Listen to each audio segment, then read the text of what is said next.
Hey guys, and welcome to another episode. Order blocks are considered interesting areas to execute trading opportunities. But do you know why some of the order blocks work perfectly fine, while others get ignored by the market? To answer this question, we backtested more than 100 order blocks under different conditions to find out the characteristics of high-quality order blocks that are being respected by the market. We applied multiple rules to see if they really increased the win rate of order blocks, and gathered some of the most interesting results. We concluded that order blocks work under certain conditions when some repetitive patterns happen in the market.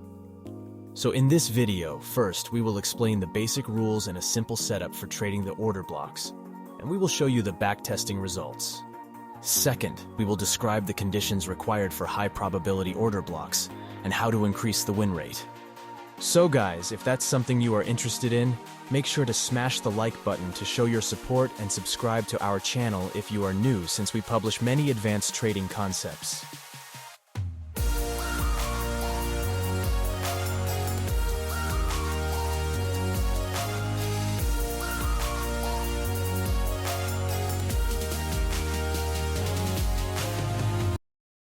So first, let me explain some of the primary rules about order blocks in the smart money concepts.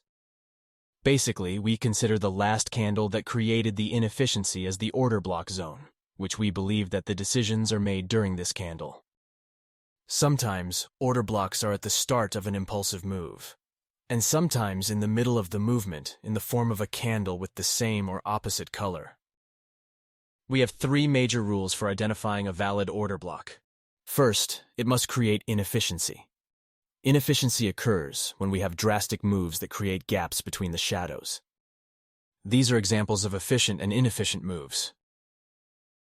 Second, it must lead to a break of the structure or a change of character.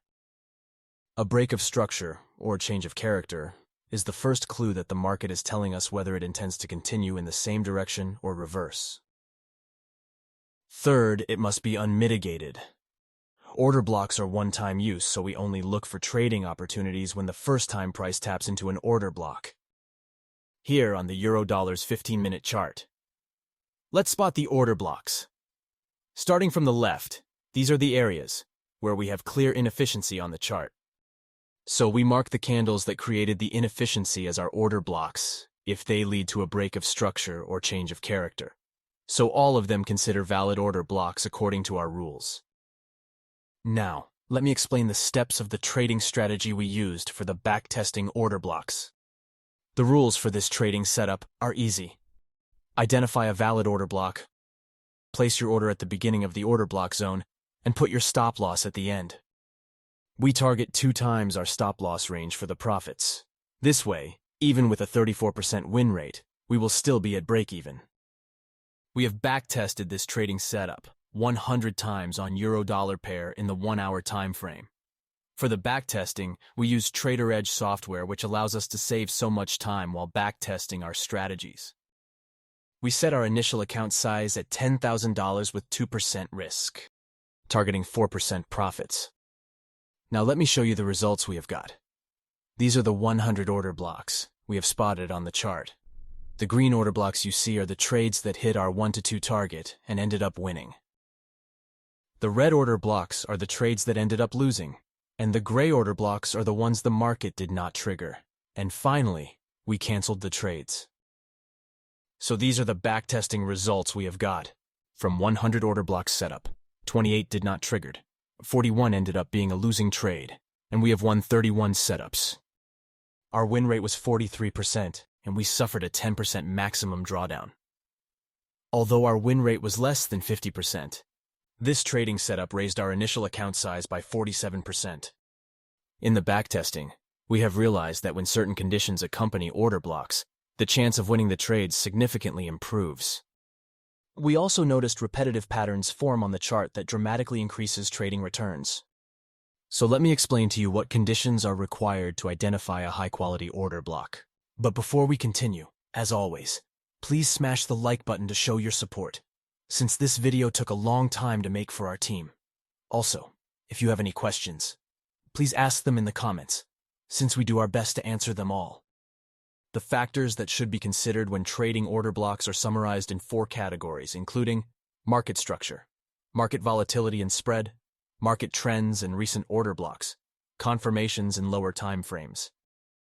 Let's start with the market structure. Let me show you some of the most common market structure patterns that happen every day. Here we have a valid order block and a potential trading opportunity to go long. But looking at the left side, we can spot this gap between the candles, precisely below the first order block, and another valid order block zone here. Now, there is a high chance for the price to come and fill the gap. Grab the liquidity below the first order block and continue pushing up when it taps into the second order block. So when this pattern is formed, and we have a gap and another valid order block precisely under the first one, we give the first order block -1 point for trading. Also, remember that breaking below the first order block does not necessarily mean a reversal is coming, since there is a high chance that this break is just a liquidity grab for future movements. On the contrary, look at the second pattern. Here we have a valid order block, and looking at the left, we can see that this move has swept the liquidity under these equal lows, which can fuel future movements.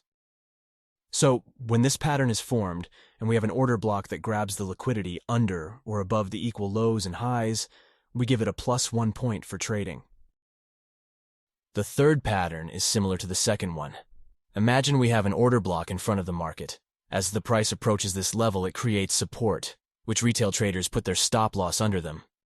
Hence, there is a higher chance for the price to grab the liquidity under the equal lows and continue moving to the upside when it reaches the order block zone. So let me show you some real chart examples to highlight the point. Here we have euro-dollar in a 1-hour time frame. We can spot this valid order block that created inefficiency and break of structure. But looking at the left side, we can spot this support that rejected the price multiple times. So, there is a lot of liquidity gathered below this level. Also, we have gaps exactly under this zone and another valid order block. So there is a high chance for the price to break below this liquidity zone, to fill the gap and continue pushing up when it taps into the second order block. Here is another example. You could have taken either of these candles as order blocks. We have a clear gap, break of structure, and a lot of liquidity gathered below these equal lows and this mitigated order block. So, once the price breaks below this higher low, some traders might take it as a change of character. But looking to the left side, we can notice a clear gap and a valid order block exactly under this level. So there is a higher chance that this move is going to be a liquidity grab, and we are still identifying this market as bullish. Now look at this bearish example. Here in euro-dollar 1-hour time frame, we have an obvious downtrend. We can spot this order block that created a clean inefficiency and break of structure.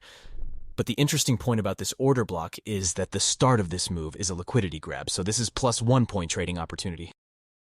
But here's an important point. Every time you encounter a losing trade, it does not necessarily mean that there was a certain error in your analysis. Remember, no strategy always works because we can't control the market. The second factor you should consider when trading order blocks is the market volatility and spread. When we analyze the backtesting results, we notice that most winning trades happen on the highly volatile days and sessions. Usually, on the first and last day of the trading week, the market suffers from low liquidity. That is why the majority of winning trades happen in the midweek. Also, a pair like the euro-dollar is best to trade during the highly volatile time of the day, such as London and New York sessions.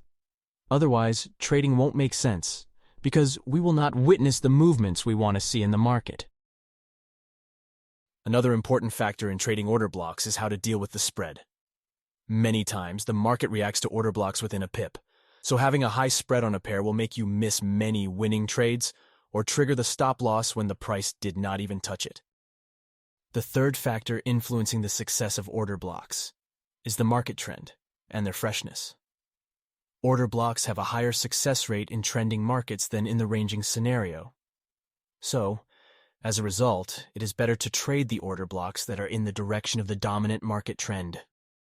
Also, trading recently printed order blocks are more accessible and more effective because the market constantly changes direction, and spending too much time waiting for the price to tap into the order block often leads to a losing trade.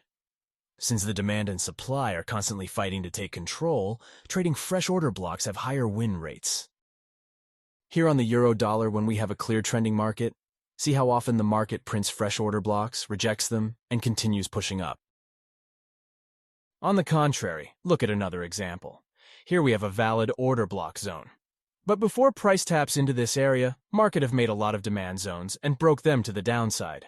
Some traders might take these areas as liquidity grab and put their buying positions on the order block. But the point is that the supply has taken control, and trading this order block without confirmation won't be effective. So that is why the confirmation in the lower time frames is the third factor you should consider when trading order blocks. Confirmations save us from a lot of unnecessary losses when the market decides to ignore the order blocks. Also, having a solid entry reason as confirmation in our trading arsenal makes us trade more confidently. The order blocks trading strategy is not limited to any time frames. Still, after we spot the order blocks in the higher time frame, we zoom in 2 time frames lower to look for confirmations and trading entries.